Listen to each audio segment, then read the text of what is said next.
Was the last person in the world to live in an iron lung.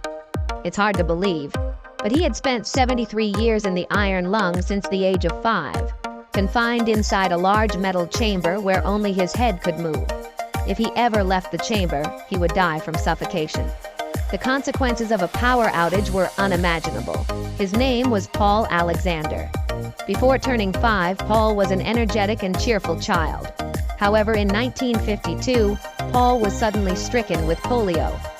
To save his life, his parents had to place him in an iron lung, and from that moment on, he could only move his mouth. The device had one deadly flaw: it couldn't lose power.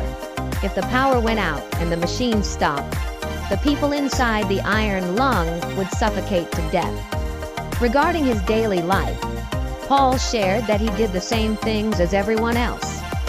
He woke up in the morning, brushed his teeth,